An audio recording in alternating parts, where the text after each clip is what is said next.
El ingeniero Luis Fernando estudió Ingeniería en Computación en la línea de investigación de interfaces inteligentes en la Escuela Superior de Ingeniería Mecánica y Eléctrica del Instituto Politécnico Nacional de la Ciudad de México.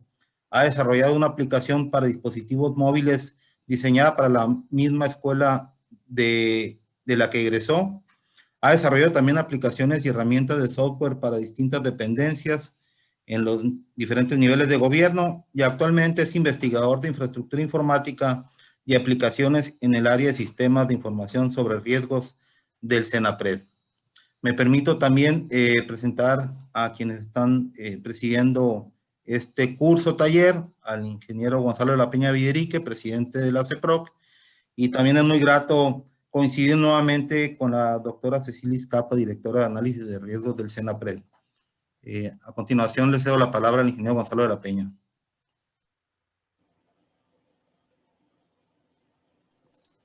Buenas tardes a todos. Pues yo quiero agradecerle nuevamente al Centro Nacional de Prevención de Desastres, a la licenciada Laura Velázquez Ursúa, por supuesto al ingeniero Enrique Guevara, esa disposición que han tenido para con la CEPROC y el colegio, para poder hacer esta serie de cursos que casi siempre o hace muchos años estaban reservados a funcionarios públicos. Hoy los tenemos abiertos a todos. Mucho es parte de estos convenios que hemos firmado con el Centro Nacional de Prevención de Desastres o con la misma Secretaría de Seguridad y Salud Ciudadana. Quiero agradecerle mucho a Ceci y por supuesto, Ceci, hazle llegar un saludo y un abrazo fuerte al ingeniero Guevara y a la licenciada Velázquez. Te agradezco mucho y te cedo la palabra, Ceci. Y gracias a todos por participar.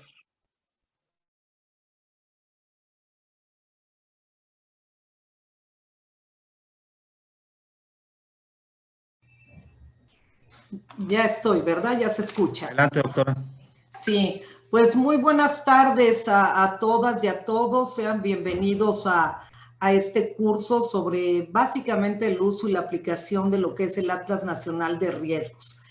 Yo también quiero agradecer a la Asociación de Seguridad, Higiene y Protección Civil y al Colegio Nacional de Profesionales en Gestión de Riesgos y Protección Civil, porque en realidad celebro mucho, me congratula mucho esta vinculación que hemos tenido, porque nos permite efectivamente, como dijo Gonzalo, dar a conocer estas herramientas con las que contamos en el CENAPRED, en el Centro Nacional de Prevención de Desastres, y que evidentemente lo que hacemos es el trabajo que llevamos a cabo es en beneficio de toda la población del país. Entonces, el hacer estos cursos con el poder de convocatoria que tiene la asociación y el colegio nos permite llegar, y aparte con estas plataformas ahora, esta forma de a través de videoconferencia tener las capacitaciones que nos facilita la Universidad de Düsseldorf, me parece.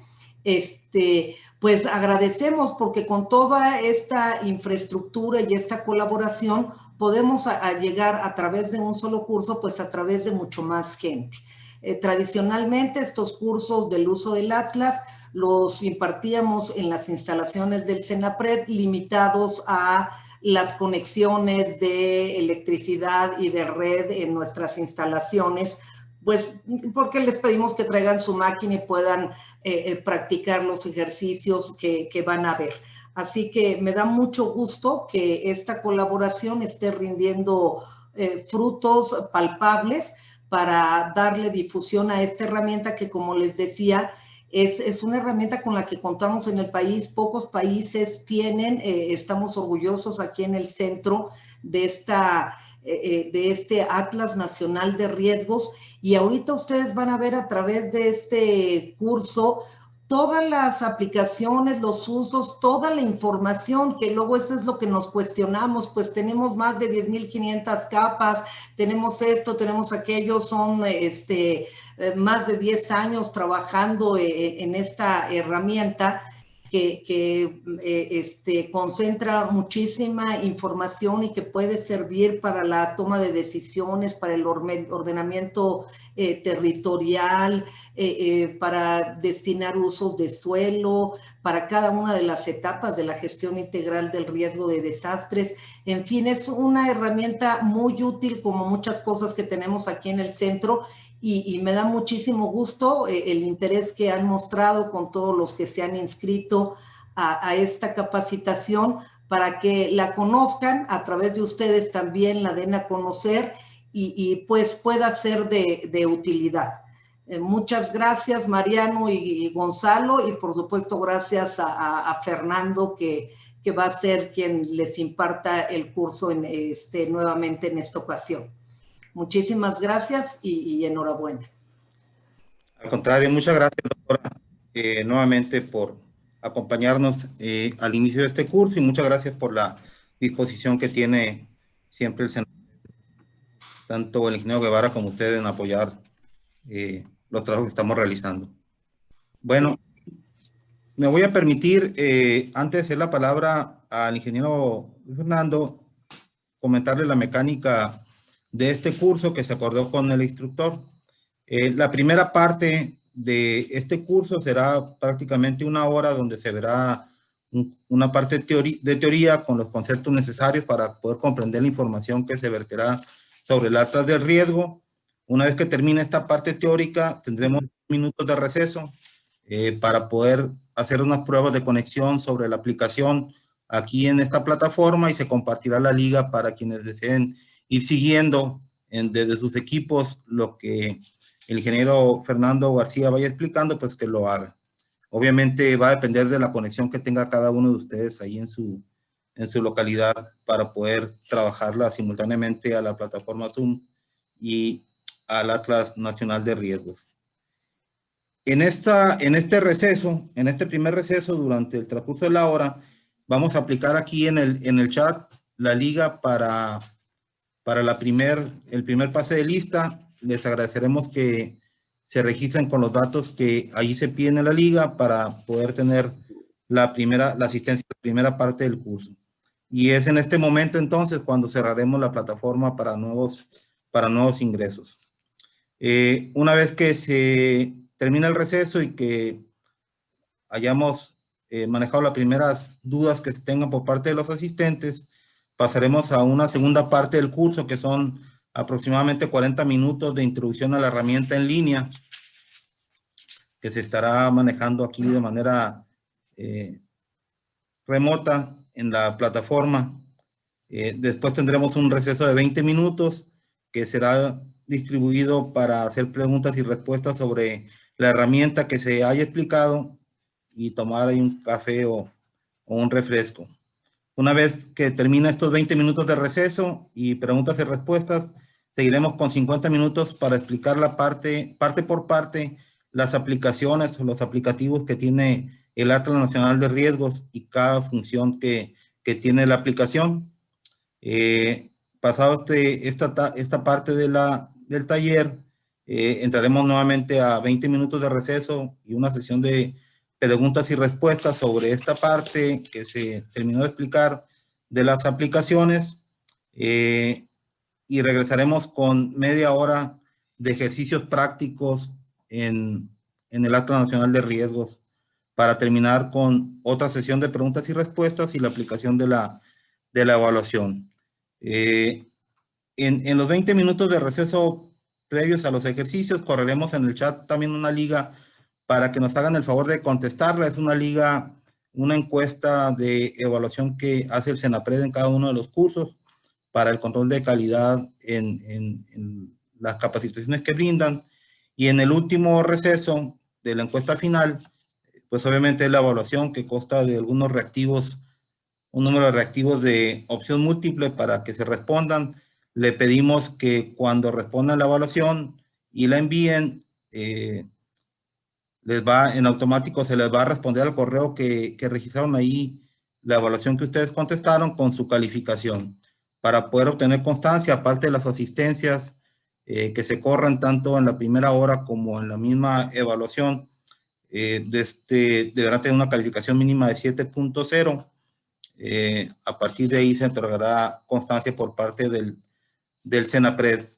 Las constancias las vamos a enviar al correo que se registren en la evaluación, en la lista de evaluación, aproximadamente entre 2 y 3 semanas después del día de hoy, por las cargas de trabajo que tiene ahorita en la Coordinación Nacional de Protección Civil y en el Senapred.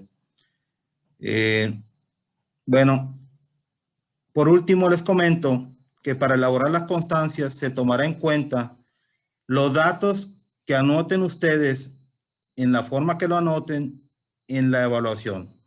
Es decir, como ustedes escriban su nombre, así va a aparecer en la constancia la lista de asistencia que se corre en la primera hora y el registro para efectos de elaboración de constancias no se van a tomar en cuenta, porque es difícil para nosotros decidir cuál nombre o qué manera de escribirlo es la correcta. Entonces se tomará únicamente en cuenta lo que ustedes anoten en el cuestionario de la evaluación para efectos de enviarle la constancia ya una vez que se tenga elaborada y firmada por parte del Senapred, y para que se tomen los datos personales de ustedes. Si ustedes escriben todo en mayúscula, así va a salir la constancia todo en mayúscula. Si abrevian su nombre o apellidos, su nombre y apellidos van a salir abreviados, entonces para que lo tengan en cuenta, por favor. Bueno, muy bien, entonces cedo la palabra al ingeniero Luis Fernando García Evaristo. En el chat ya está el número telefónico de WhatsApp para que lo anoten, y en caso de que por problemas técnicos se salgan de la sesión, puedan nos manden mensaje para volverlos a aceptar. Por último, les pedimos que a las personas que se dieron de alta aquí en la sesión con nombre de iPhone o cualquier otro dispositivo que no tenga su nombre personal, hagan el cambio necesario ahorita, porque quienes no tengan nombre personal o de dependencia en la asistencia serán mandados a la sala de espera para evitar cualquier hackeo o cualquier intervención no deseada en este curso. Entonces, ahorita hay oportunidad. Por favor, quienes los tienen como móvil o iPhone o Samsung o lo que sea, hagan el cambio de nombre, por favor, de usuario. Entonces, pues muchas gracias nuevamente, ingeniero Fernando García Evaristo, y los micrófonos son tuyos a partir de este momento. Muy amable. Muchas gracias, profesor Mariano. Y bienvenidos Sí, a todos. perdón, si podemos apagar las cámaras para que no robar aquí señal, se los agradeceríamos, y las preguntas que vayan teniendo, váyanlas dejando en el chat. En el tiempo adecuado le daremos lectura para que la responda el ingeniero Luis Fernando. Adelante, ahora sí, perdone, ingeniero. Sí, muchas gracias. Bien, pues bienvenidos otra vez y nuevamente a nombre del director del Senapred, el ingeniero Enrique Guevara, y la directora de área también, la doctora Cecilia Escapa. Les damos la bienvenida a todos a este curso, que esperemos que sea de su agrado, pero sobre todo que sea de utilidad. La idea de este curso es que se puedan identificar pues lo que todo mundo identificamos, que puede suceder en cualquier momento, que son pues los desastres, ¿no? Los desastres ocasionados por una serie de fenómenos naturales que nos rodean y que en nuestro país pues suceden muy a menudo y de muchos tipos. Vamos a analizar en esa parte que ya se comentó un poco el programa de cómo será en esta primera hora de teoría y conceptos que serán muy necesarios para poder manejar el área, o perdón, la herramienta ya en línea. Es necesario conocerlos debido a que para utilizarlos eficientemente se necesita hacer una búsqueda concienzuda, una búsqueda especializada, y para eso es necesario todos los conceptos que vamos a estar utilizando. Entonces voy a compartir pantalla. Nuevamente bienvenidos. Siéntanse por favor libres de tener alguna bebida junto a ustedes. Vamos a tratar de hacer este curso lo más ameno y lo más entretenido posible. Vamos a ver algunos conceptos quizás un poco complicados, que puedan revolver un poco, puedan ser un poco confusos, pero vamos a hacerlo de la manera más sencilla posible. Ahora voy a compartir mi pantalla para poder compartir mi presentación. Y a ver, vamos a ver.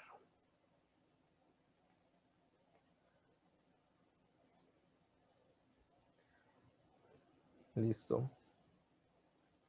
¿Sí me puede confirmar alguien si se ve la presentación adecuadamente? Sí, la vemos. Sí, ok. Muchas gracias. Bien, pues comencemos ahora con la primera parte. Como ven allí en el título de la primera diapositiva, es el Atlas Nacional de Riesgos. La doctora Cecilia ya comentó muy bien, es una herramienta que se desarrolla en el Centro Nacional de Prevención de Desastres con la intención de identificar, allí lo dice bien el título, es una herramienta que sirve para identificar fenómenos perturbadores y también elaborar escenarios de riesgo.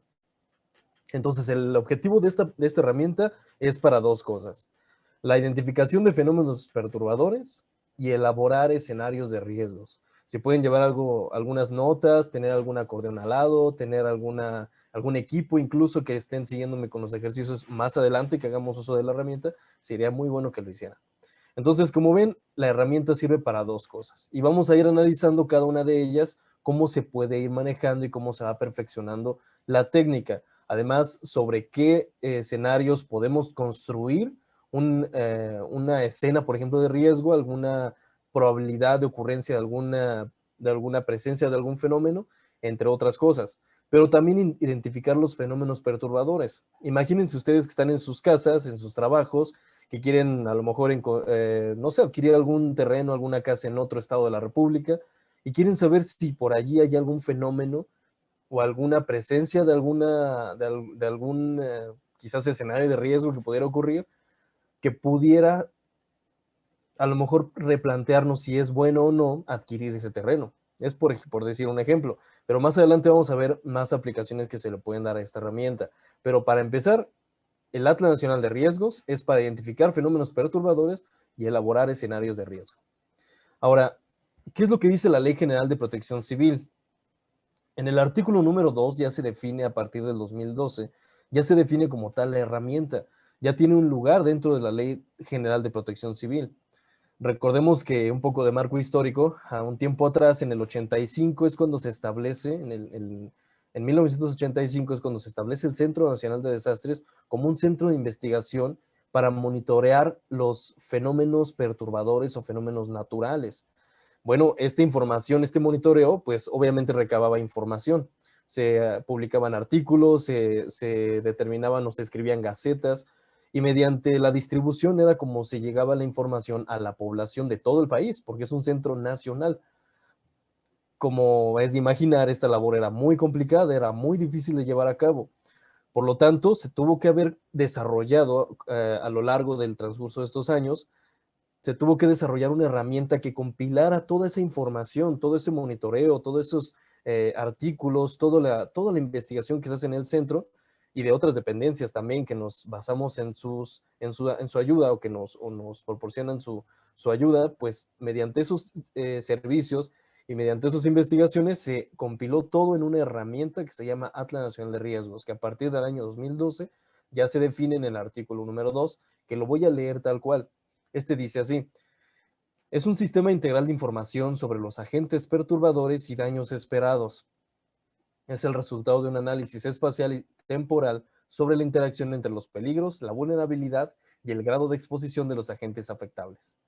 Como ven, esta definición pues es un poco larga, quizás algunos conceptos que nos hacen confusión un poco, pero vamos a analizar parte por parte. Primeramente, es muy importante tener en cuenta un término, o corregir, mejor dicho, un término que a lo mejor estamos muy acostumbrados a decir. Por ejemplo, cuando ocurre o cuando hay la presencia de algún fenómeno, solemos decir que son desastres naturales, ¿no es cierto? Aquí suelo preguntar a los asistentes, por ahora tenemos una ventaja de hacerlo de esta manera, de manera virtual, porque tenemos la posibilidad de tener más asistencia. Dentro del CENAPRED teníamos lugar para un número muy limitado de asistentes para estos cursos, por lo tanto se tenían que dar pues una cantidad grande de cursos para llegar esta información a mucha gente. Ahora nos da la facilidad de que tenerlo de manera virtual, pues se puede llegar a más personas. Pero aquí solía preguntar en estos cursos, ¿qué es lo que ven en estas imágenes? Quizás ustedes podrían responderse a sí mismos. En estas imágenes que ven ahí en esa diapositiva, ¿qué es lo que podemos observar? Vemos allí que es un huracán, por ejemplo, un ciclón tropical, tormenta eléctricas, es lo que vemos en esa imagen. Pero también en algunas de ellas vemos ya algún desastre, ¿no es cierto? Una afectación a la población, como por ejemplo el tsunami cuando llega a alguna costa, los incendios forestales, cuando las inundaciones arrasan a las comunidades, municipios, poblaciones, bueno, eso ya es considerado un desastre. Pero repito nuevamente, quizás algunos de nosotros estemos acostumbrados a decir o a utilizar el término desastre natural. Pero aquí quisiera preguntarles, ¿un desastre realmente es natural? ¿Podría catalogarse de esa manera un desastre de forma natural? Bueno, aquí una forma importante y necesaria de corregir es que los desastres no son naturales. Los desastres son provocados o son socialmente construidos. Socialmente construidos, ¿por qué? Porque imaginen ahora que un huracán, al que comúnmente llamamos un desastre natural, si un huracán o la trayectoria de un huracán es sobre el océano, donde no hay ninguna persona viviendo en ese lugar, es netamente por el océano, no hay nadie en ese lugar. ¿Podría considerarse un desastre natural en el transcurso de un huracán? Es una formación natural, es parte del proceso natural de nuestro planeta, la formación de ciclones tropicales, terremotos, erupciones volcánicas, todo eso son parte de un proceso o de procesos naturales de nuestro planeta. Procesos en realidad que son benéficos para nuestro planeta, para liberar energía, liberar presión, para completar ciclos y mantener limpio y hermoso nuestro planeta. Son parte natural de nuestro planeta, pero estos realmente se pueden considerar desastres. Bueno, un desastre se considera como tal cuando toca o cuando pasa por alguna comunidad, por algún municipio, alguna población, incluso una casa misma. Eso ya puede considerarse como un desastre. Si el huracán toca tierra y su transcurso o su trayectoria ya pasa por tierra firme, pero no hay ninguna población, no hay ninguna persona a la que le pueda afectar el transcurso de este ciclón tropical, ¿podría considerarse un desastre también? Es solamente el transcurso. Y claro, va a ocasionar lluvias, va a ocasionar humedad quizás, e inundaciones, entre otras cosas, pero si no hay ninguna persona, ninguna comunidad cerca, no podría considerarse un desastre. Es un desastre cuando este fenómeno natural ya tiene contacto o afecta directamente a una población establecida. Es ahí cuando llamamos un desastre, pero no es correcto decir un desastre natural. La expresión correcta sería un desastre ocasionado por un fenómeno natural. Los fenómenos sí son naturales, como ya mencioné, el ciclón tropical, los terremotos, las erupciones volcánicas, todos esos son procesos naturales de nuestro planeta, son fenómenos naturales que pueden ocasionar desastres. Bien, una vez ya aclarado este punto, vamos a ver ahora cuál es el impacto de los desastres en México. Bien, como todos sabemos, pues nuestro país está entre dos océanos, también tenemos volcanes activos en nuestro país. Tenemos presencia también de oleadas de calor, de nevadas. Tenemos un cóctel y un sinfín de fenómenos naturales que pueden ocasionar desastres, como todos sabemos muy bien. Muchos de nosotros vivimos el terremoto o los terremotos del 2017. Quizás los que vivan cerca del volcán han visto la presencia de ceniza volcánica, de exhalaciones, y se han visto afectados por ellas. Las inundaciones que hace poco hubo en el estado de Tabasco y de Chiapas, que fueron una noticia nacional esto, pues incluso algunos de los presentes quizás les afectó directamente este desastre. Bueno, a lo largo de los años hemos tenido muchos desastres y cada año se puede caracterizar por el efecto de un solo desastre en especial, como fue el año 2017 los terremotos, el año 2020 por las inundaciones que hubo, sin mencionar la pandemia que nos está afectando a todos hoy. Bueno, todos estos desastres se tienen monitoreos y se tienen también un control de ellos. ¿Esto para qué? Bueno, como ven en la gráfica, en el año 2010, si ven allí, esta gráfica engloba entre los años 2000 a 2016. Es un análisis que se hizo entre ese lapso de años. Pero como ven, en el año 2010 fue algo muy similar a lo que pasó en el año 2020. Fue una inundación ocasionadas por el paso de unas tormentas, ciclones tropicales que ocasionaron inundaciones muy importantes y de las cuales se derivaron este impacto, que como ven allí, el impacto fue de 92,146.1 millones de pesos en pérdidas, tan solo el año 2010. No se tiene o no está en esta gráfica, mejor dicho, el registro de los años posteriores, que como sabemos hubo los terremotos que mencioné, las inundaciones que ha habido últimamente, pero sin duda si pudiéramos graficar esto, pues el pico se elevaría todavía más. Por lo tanto, este impacto, como ven, la pérdida es muy grande. Y esta pérdida pues se ve reflejada en la economía del país, en el bienestar de la gente, en el estilo de vida de la gente, de la población en general, en fin, entre muchas cosas. Por lo tanto, es muy importante hacer algo, tener alguna herramienta, que las instituciones y dependencias responsables tengan bases o tengan una herramienta para la población para precisamente hacer que este impacto sea menor. No lo podemos evitar completamente, pero sí lo podemos disminuir, por decirlo de algún modo. Y para entender mejor este punto, pues vamos a entrar ahora en una clasificación que quizás muchos de ustedes conozcan, pero haremos recuerdo de ella. Es sobre la clasificación de los fenómenos naturales. Y como estamos hablando del impacto de los desastres en nuestro país, vamos a tocar esta clasificación. Como ven allí en esa gráfica, estamos englobando los fenómenos de tipo hidrometeorológicos, los fenómenos de tipo químicos, los geológicos y los socioorganizativos.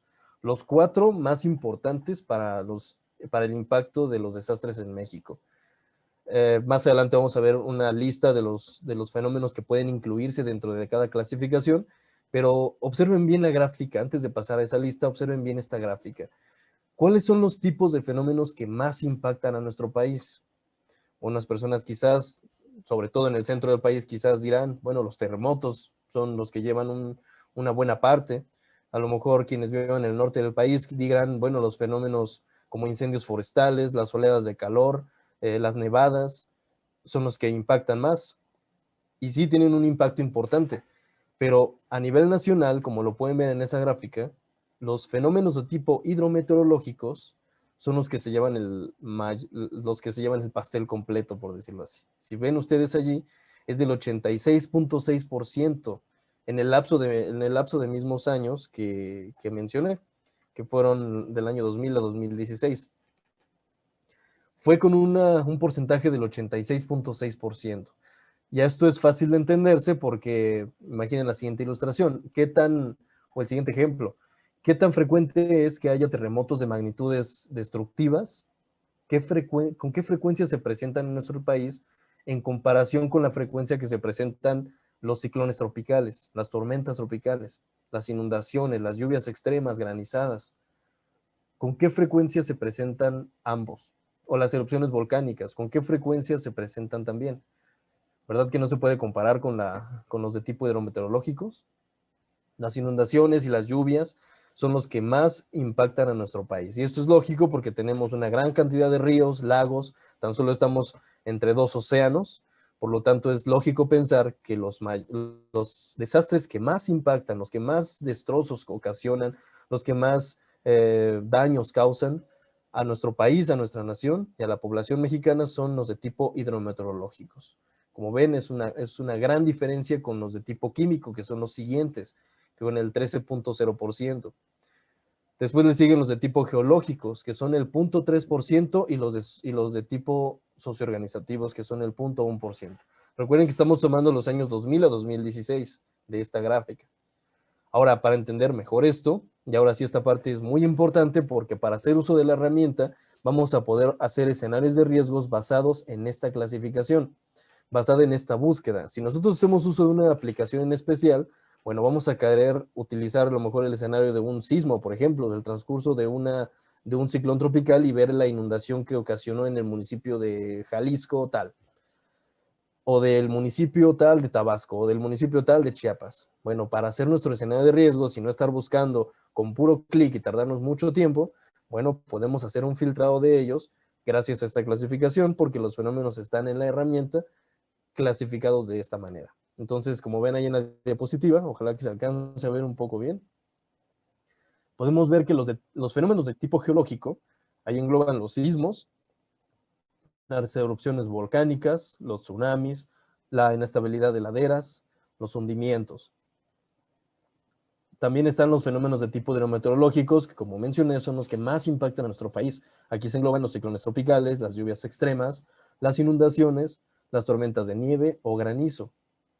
Y también están los fenómenos de tipo químico-tecnológicos. Aquí se engloban los incendios, las explosiones, las fugas tóxicas o las radiaciones o los derrames de sustancias peligrosas. Aquí se encuentran localizados en esta clasificación, los de tipo químico-tecnológicos. También está la clasificación de los fenómenos sanitario-ecológicos, que aquí están las epidemias, las plagas, la contaminación del aire, del agua y del suelo. ¿Sí? Entonces, es importante llevar un registro de todo esto. Y también están los de tipo socioorganizativo, que como lo ven allí, estos son ocasionados más por la población. Están los accidentes de tránsito, la suspensión de servicios vitales, o las concentraciones o movimientos masivos de población. Por ejemplo, cuando llega a haber alguna celebridad importante en nuestro país, o tan solo hoy las manifestaciones que se están presentando, bueno, esto puede ocasionar algún riesgo, por lo tanto se engloban dentro de esta clasificación, los de tipo socioorganizativos.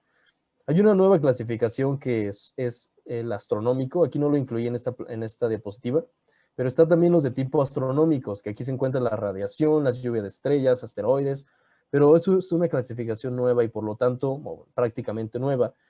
Por lo tanto, no hay tanta información o tantos servicios, tantos mapas que puedan tener estos servicios. Pero aún así existe la clasificación, los fenómenos de tipo astronómicos. ¿Sale? Entonces, esperando que ya hayan hecho alguna anotación sobre esto, que es muy importante conocer esta clasificación dada por la Ley General de Protección Civil, pasemos ahora al siguiente concepto, que es el ciclo de la gestión integral de riesgos. Ahora, este ciclo de la gestión integral de riesgos es como cualquier otro ciclo que ustedes conozcan bien, el ciclo del agua, del nitrógeno, cualquier ciclo que se le venga a la mente. Bueno, en temas de gestión de riesgos también existe uno, que es el que pueden ver ahí en pantalla. Aquí no vamos a mencionar que es un primer, segundo, tercer paso, porque dentro de un ciclo son etapas, no son pasos. Entonces, en la primera etapa, en la etapa que vamos a explicar como primera, es la identificación de peligro y vulnerabilidad. Entonces, cuando nosotros identificamos que hay peligro y vulnerabilidad, no solamente es saber que va a temblar o que va a haber una erupción en cualquier momento, ¿no? Para identificar los peligros y también conocer nuestra vulnerabilidad, se necesitan dependencias responsables para monitorear y estudiar los fenómenos naturales, como el CENAPRED, por ejemplo, como el Sismológico Nacional, como por ejemplo el INEGI, que lleva el control del conteo de la población y de las viviendas. Bueno, para conocer la vulnerabilidad está este establecimiento o esta dependencia. Centros como el CENAPRED, por ejemplo, son los que monitorean los volcanes, los que monitorean los sismos junto con el sismológico, entre muchas otras dependencias que hay en nuestro país. Entonces, al momento de identificar peligros y vulnerabilidad, es tener un control, un monitoreo puntual de todos los fenómenos que ocurren en nuestro país. Eso es la identificación de peligros y vulnerabilidad. No solamente por decir, en mi caso hay una grieta importante, una grieta peligrosa, que si llega a haber un terremoto se va a caer mi casa. No, eso no es identificar el peligro. Identificar el peligro es qué tanta resistencia tiene ese muro. ¿Es un muro de carga? ¿Está débil? ¿Qué tan débil está? Es tener los datos puntuales de esa identificación que estamos haciendo.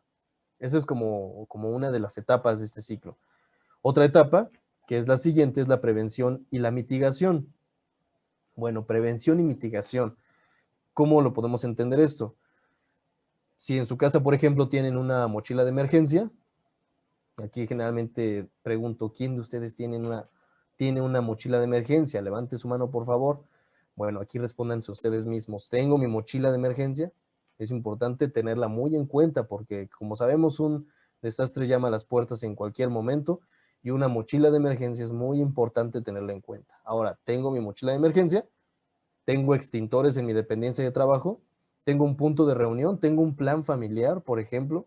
Si llega a haber algún terremoto en casa, si llega a haber alguna presencia de algún desastre, algún fenómeno natural que pueda ocasionar algo importante en mi casa con mi familia, ¿tengo un plan familiar? ¿Tengo los números de los familiares, de los números de emergencia al alcance? Bueno, eso es prevención y mitigación. También al nosotros tener una ley general de protección civil que determine pautas, que determine normas, que ayude a los estados y a los municipios a generar su atlas de riesgos, todo eso es prevención y mitigación, que es una de las etapas de esta gestión integral de riesgo. Otro de las etapas que vamos a llamarle siguiente es la atención de emergencias o auxilio. Atención de emergencias o auxilio, ¿eso a qué les puede sonar? Pues como el nombre lo indica, es cuando se presenta el fenómeno, cuando está en el momento del desastre, ¿cómo reaccionamos ante él? ¿Tenemos simulacros y actuamos de acuerdo a esos simulacros? Estamos estableciendo un tiempo para bajar, por ejemplo, de nuestro lugar de trabajo, de algún piso en específico que estemos, en un punto de reunión. Tenemos bien ensayados esos puntos y los llevamos a cabo en el momento de la emergencia. Atender a los heridos, ayudar a dar suministros a las personas afectadas, tener centros de acopio, centros de refugio, donde estén establecidas las personas y que además estén bien atendidas, que no falte nada. Todo eso es la atención de emergencias y auxilio. Otra de las etapas de ese ciclo de la gestión integral de riesgo es la recuperación o la reconstrucción. Una vez pasado el fenómeno, una vez pasada la emergencia, bueno, ¿puedo regresar a mi casa como si nada hubiera pasado? ¿Puedo regresar a mis instalaciones de trabajo como si nada hubiera pasado? Tenemos que hacer una evaluación, ¿no es cierto? Tenemos que hacer una recuperación de nuestro hogar. Y también ver o identificar qué es lo que falló en el caso de algo que no haya funcionado. Por ejemplo, tenemos trazada una ruta de evacuación de mi municipio, por ejemplo, en el caso de una erupción volcánica y no fue adecuada. Hubo varias pérdidas, hubo una mala planeación. Bueno, tenemos que reconstruir y aquí podemos pasar a la siguiente etapa, que es la evaluación e incorporación de la experiencia. Y aquí también quisiera preguntarles, para que ustedes mismos se pregunten, ¿creen que las personas que vivieron los terremotos del 85, a diferencia de las personas que vivieron los terremotos del 2017, hayan tenido la misma experiencia? ¿Hayan estado igual de preparadas, igual de informadas? Bueno, tan solo, como ya mencioné, el CENAPRED se creó a partir del sismo de 1985. Por lo tanto, ya hay más información, la gente está más preparada, se hacen simulacros nacionales cada año a partir de ese terremoto. Por lo tanto, la población es más resiliente, está más informada y la incorporación y la evaluación, perdón, incorporación de la experiencia se va adquiriendo conforme al paso del tiempo, conforme al paso de la experiencia en nuestro país. Se pueden generar nuevas leyes, por ejemplo, nuevos programas, trazar nuevas rutas de evacuaciones, capacitar a más personas, como es este caso. Estos cursos ayudan también para que nosotros embonemos dentro de este ciclo de la gestión integral de riesgos. Y así se repite la siguiente etapa: identificación de peligros y vulnerabilidad, y así este ciclo funciona y teniendo una sociedad responsable y una sociedad resiliente, tenemos una población protegida y por lo tanto con menos riesgo a ser afectadas ante alguna presencia de un fenómeno. Entonces, como ven, este ciclo es muy importante. Nosotros, al utilizar la herramienta del Atlas Nacional de Riesgos, ¿dónde podríamos decir que estamos dentro de este ciclo? ¿En qué etapa? Al momento de utilizar nuestra herramienta del Atlas Nacional de Riesgos. Podría ser en la identificación de peligros y vulnerabilidad. Podría ser que sí, el monitorear una actividad constante de algún fenómeno. O también prevención y mitigación. Si veo que por mi casa hay una grieta que pasa importante sobre mi casa, podríamos prevenirla. Podríamos nosotros tomar medidas, hacer cimientos más fuertes, podríamos incluso mudarnos a otra casa, podríamos prevenir. Bueno, la herramienta del Atlas Nacional de Riesgos ayuda también para eso. Así que al hacer uso de ella, estamos haciendo que nuestra población sea más resiliente y por lo tanto tener menos riesgo ante esto. Y ya tocando el tema de riesgo, es importante también conocer esta definición. Riesgo, que lo voy a leer así como tal, como viene ahí en la presentación, son los daños o pérdidas probables sobre un agente afectable. Ahora, ¿qué es un agente afectable? Pues el nombre lo dice, todo lo que se pueda afectar, como una persona, una casa, un municipio, una escuela, un hospital, carreteras, redes eléctricas, redes hidráulicas, todo eso son agentes afectables. Ahora voy a seguir leyendo la definición.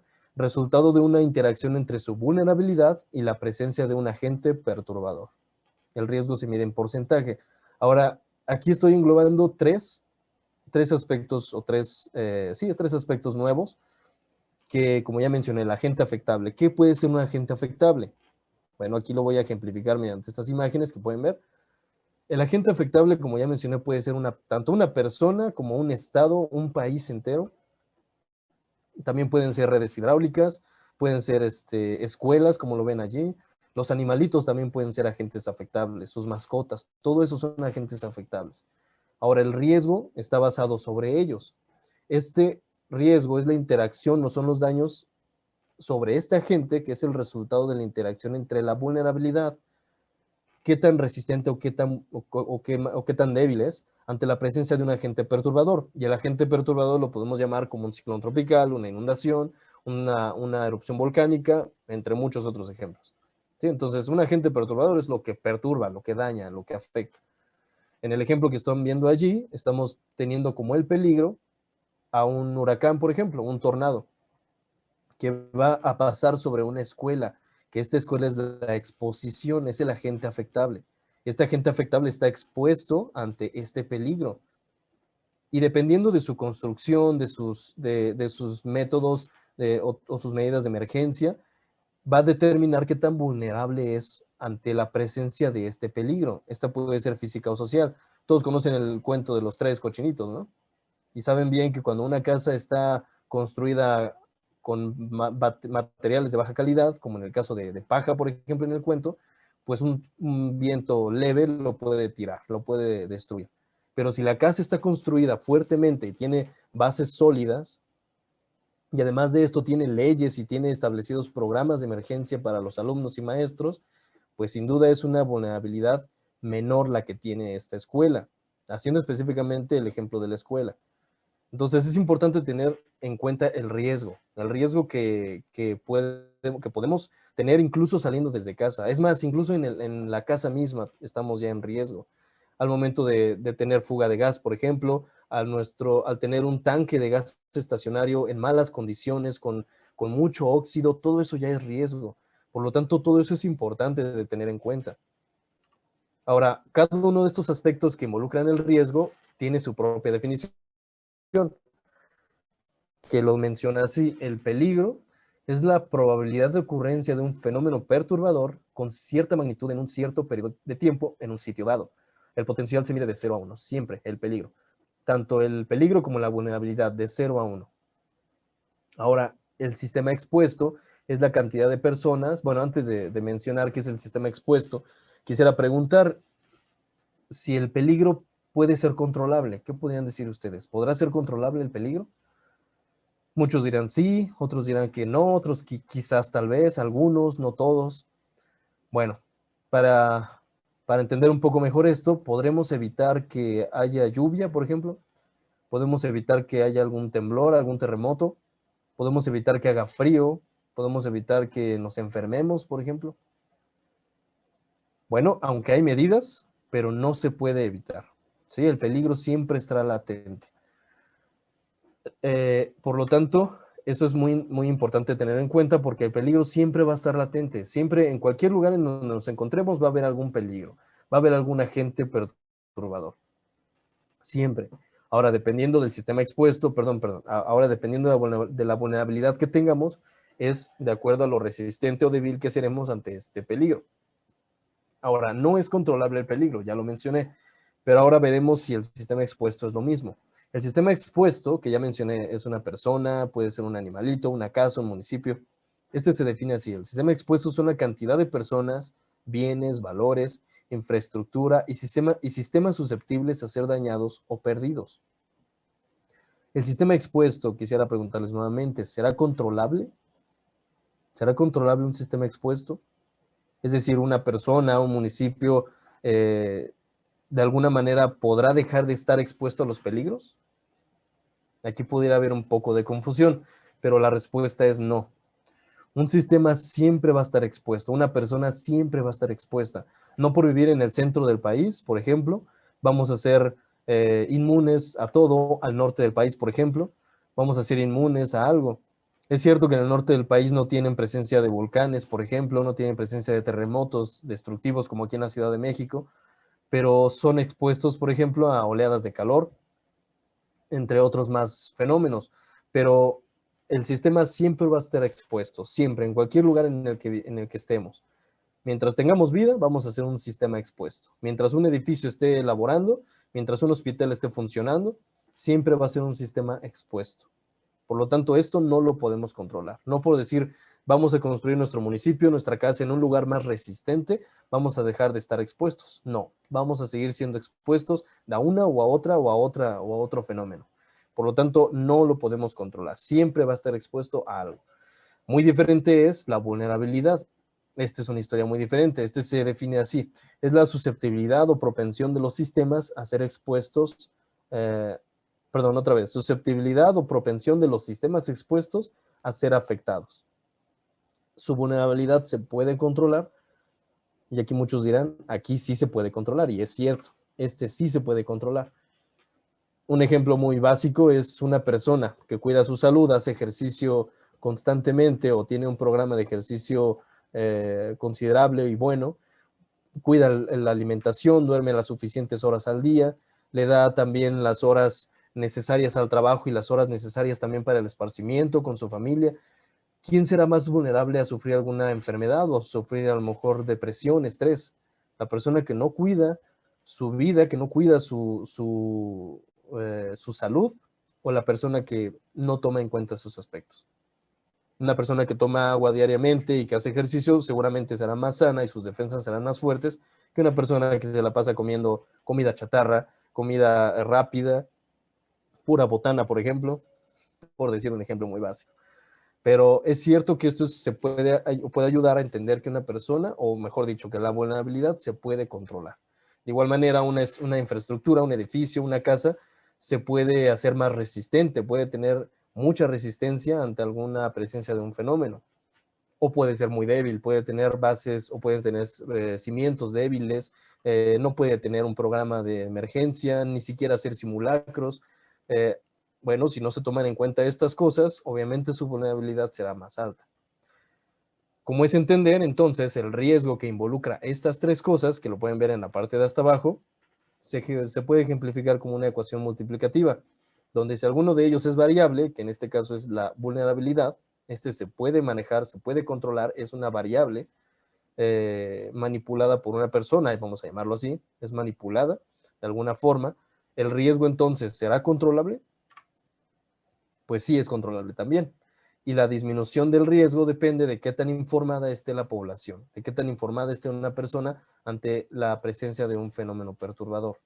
Entonces, sí se puede disminuir el riesgo. ¿Sale? Entonces, la tarea del Atlas Nacional de Riesgos es precisamente esta, hacer que el riesgo disminuya a las personas que tengan acceso a ella, a las personas que puedan tener pues una buena conciencia en cuanto a consultar información necesaria en temas de gestión de riesgo. Ahora, esto que ven en la diapositiva es la definición nuevamente. ¿Recuerdan que leímos la definición en el principio de esta presentación? Bueno, vamos a leerla nuevamente y ahora entenderemos, ahora sí, los aspectos que hemos platicado a lo largo de esta presentación. Voy a leerlo tal cual. Recuerden que está en el artículo número 2 de la Ley General de Protección Civil.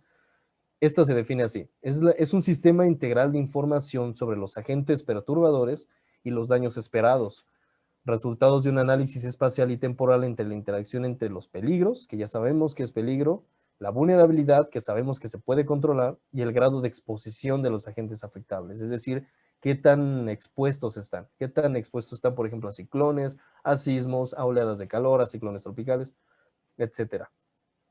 También sabemos que es un agente perturbador. Si englobamos todos estos aspectos, podemos entonces entender la definición de esta herramienta tan poderosa. Ahora, el objetivo es dotar al país de información. Solamente esta plataforma en línea no va a servir como un recordatorio, tampoco es un aviso para los fenómenos. No, es solamente una plataforma, una biblioteca en línea en la cual podemos nosotros consultarla y tener información a la mano. Esta herramienta se desarrolla de manera responsiva, es decir, que lo podemos consultar tanto en un smartphone, en una tableta, en un equipo de cómputo. Por lo tanto, lo tenemos al alcance en cualquier lugar que tengamos acceso a Internet y hasta en la palma de nuestra mano. Por lo tanto, es una herramienta muy potente, muy poderosa y muy completa. Y su objetivo es dotar al país de información. Es una biblioteca andante esta plataforma, por decirlo así. A lo largo de los años, como mencioné, se ha ido publicando esta información de muchas maneras, mediante gacetas, mediante artículos, mediante sitios de Internet también.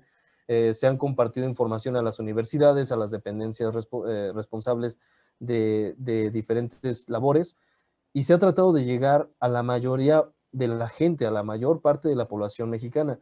Pero, como es entender, es difícil esta labor.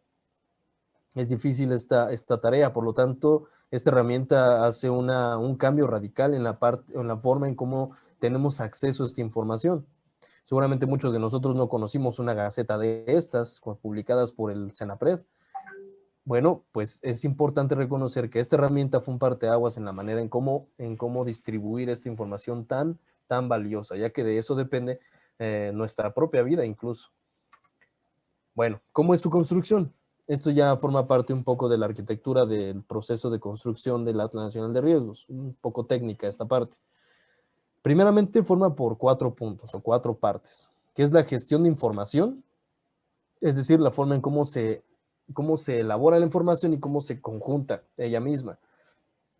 Dependencias como el Senapred, como el sismológico, entre la SEDEMA, por ejemplo, entre muchas otras dependencias, hacen la gestión de información y ellos hacen la carga de esta información en sus propias bases de datos. Ese es el paso número 2 o el punto número 2. La carga de esa información que ya ha sido gestionada a las bases de datos. También el Senapred, mediante esos monitoreo que se realiza diariamente a los fenómenos naturales, se gestiona y posteriormente se almacena en bases de datos. Ahora, ya por tenerla en base de datos, ¿ya tenemos acceso a ella? Podría decirse que sí, pero es información grande, es información poco legible, difícil de entender, por lo tanto se tienen que generar servicios como tercer punto, como los servicios XML, servicios JSON, servicios REST, entre muchos otros, que son bibliotecas ya legibles, son bibliotecas que ya pueden identificar programas de software para poder plasmarlo en mapas, en colores, en animaciones, etcétera. Sí, ese es el cuarto punto, el desarrollo de aplicaciones de consulta y análisis, un traductor, por decirlo así, de estos servicios. Es cierto que ya tenemos acceso a Internet en estos servicios, ya tenemos una URL en el cual podemos ver en nuestra pantalla, pues, cómo se almacena la información, cómo se clasifica, cómo se estructura, pero pues solamente que seamos unas máquinas podríamos nosotros identificarlas. Necesitamos algún traductor, alguna aplicación que nos pueda ayudar a traducir esos servicios, a traducirlos de forma legible y también fácil de entender. Entonces, la tarea del Atlas Nacional de Riesgos es desarrollar todos estos puntos o hacer uso de todos estos puntos mediante una aplicación y así ver todos los servicios que ya se han generado mediante mapas, mediante aplicativos fáciles de entender, mediante servicios o animaciones, videos, etcétera, entre muchas cosas. Su arquitectura, como ya mencioné, forma parte del proceso que se utiliza en el Senapred. Un equipo de desarrollo son los que hacen la información, son los que se encargan del procesamiento de los datos. Programas, por ejemplo, como ArcGIS, como QGIS, son los que ayudan a desarrollar los servicios necesarios que hacen uso de la herramienta. Se hace un procesamiento de la información. Esta información se almacena en bases de datos de Oracle, específicamente Oracle, que son los que utilizamos en el Senapred, y estos servidores se les llama servidores de metadatos. Hacemos uso de ellos, que pueden ser tanto locales o externos, pero estos servidores ya almacenan los datos o los servicios que previamente yo mencioné, y mediante un servidor web, es decir, uno mismo, nosotros hacemos la petición mediante un navegador de internet, hacemos uso de la URL establecida, al momento de llamarla, nosotros hacemos una petición al servidor web y este servidor web a su vez hace la petición a los servidores de metadatos. Estos servidores de metadatos regresan la respuesta al servidor web y finalmente la tenemos plasmada en nuestros dispositivos móviles o en nuestro ordenador. De esta manera es como funciona la herramienta. Todos estos procesos se hacen con la tecnología que hoy día actualmente existe para procesamiento o con los lenguajes que actualmente están para el desarrollo de estas herramientas. Ahora, ¿cómo hacer uso de ellas? ¿O qué es lo que se recomienda para utilizar estas herramientas, estas aplicaciones? Bueno, antes de mencionarlo, estas aplicaciones o servicios que podemos hacer uso de ellos dentro del Atlas Nacional de Riesgos son más de 10.500, mencionó la doctora, pero podríamos mencionar que son más de 10.000, ya que este número se puede ir sumando o incluso algunos de ellos pueden ir quitándose de alguna forma al no ser ya datos actualizados. Entonces, como ven, 10.000 es como decir, existen más de 10.000 libros en una biblioteca. Como ven, es una información muy vasta, es muy grande, y mediante ella podemos hacer uso de muchísima información. Este procesamiento es muy importante tenerlo en cuenta, porque, por ejemplo, yo mencioné hace un momento que se utilizan las herramientas o las actualizaciones recientes para el desarrollo de esta plataforma. Por lo tanto, como recomendación, les comento que se debe utilizar 2 navegadores para poder representar bien o reproducir muy bien la herramienta. Si pueden anotar eso, por favor, son los navegadores de Mozilla Firefox y Google Chrome, por favor. Esos dos navegadores son los recomendados. No es que no funcione para los demás. Quizás estén acostumbrados a utilizar otros navegadores como los de Apple o los convencionales de Windows. A lo mejor no están tan familiarizados con los navegadores de Firefox o de Google, pero es importante tenerlos en cuenta, por favor, porque si ustedes utilizan otro navegador, algunos de los procesamientos o funciones a lo mejor no los reproducirían como debiera ser. Entonces se recomiendan estos dos, de Mozilla Firefox y Google Chrome, por favor, esos dos. Ahora, la URL para acceder a esta plataforma es www.atlasnacionalderriesgos.gov.mx.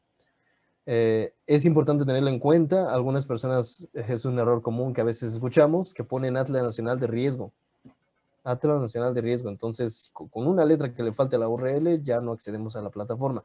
Entonces, tengan en cuenta completa la URL www.atlasnacionalderriesgos.gov.mx. Aquí viene un pequeño video demostrativo de lo que se encuentra en ella, pero pues ahorita vamos a hacer uso directamente de la plataforma en las siguientes horas. Entonces, lo que sí pedimos, por favor, es que se aseguren de tener estos dos navegadores, por favor. Bueno, uno de ellos, no los dos forzosamente, uno de ellos para hacer uso de la herramienta. Ahorita vamos a dar una pausa, un pequeño receso de 10 minutos para que se puedan asegurar de que tengan este navegador, perdón, o alguno de estos dos navegadores instalado en sus equipos y que su conexión les permita también una buena interacción con la herramienta. Ahora, algunos de los servicios con los que vamos a hacer uso quizás sean un poco pesados. Algunos de ellos la respuesta puede tardar un poco debido a la complejidad o debido al tamaño de esta. Por lo tanto, si le damos clic en algún botón, quizás esperemos unos segundos antes de verla plasmada en nuestros dispositivos. También el profesor ya lo comentó muy bien. También al principio de esta ponencia, que dependiendo también de las características físicas de sus equipos o de la conexión de internet que tengan, también dependerá la respuesta de esta, ¿sale? Entonces, para que se aseguren de que sus equipos funcionen correctamente y que tengan alguno de los navegadores que mencioné, dejaremos una pausa de 10 minutos, por favor. Y más adelante les mostraré cómo funciona la herramienta. También les repetiré esta misma diapositiva que están viendo con los datos de contacto para que puedan tener pues toda la información a sus manos. Si tienen alguna aclaración, alguna duda, que por ejemplo este tiempo no ayude o no alcance a cubrirse completamente, porque generalmente en estos cursos se les dice que todas las dudas sean disipadas en este curso, que todas las preguntas que tengan, por favor, las hagan. Pero debido a la cantidad que estamos conectados hoy, en esta tarde, pues posiblemente alguna duda quede sin resolverse. Entonces, más adelante voy a poner esta misma presentación para que cualquier comentario, incluso alguna aportación que puedan hacer a la plataforma, será bienvenida y puedan hacerlo mediante estos contactos, estos datos de correo en los que puedan hacer llegar sus dudas, sus preguntas, sus peticiones, etcétera, etcétera. Entonces, por ahora dejaremos esta pausa de unos minutos, 10 minutos para ser exactos, para que se aseguren de que sus equipos trabajen correctamente, y más adelante iniciaremos nuevamente la presentación, pero ahora haciendo uso directamente de la plataforma. Entonces vamos a dejar 10 minutos ahora.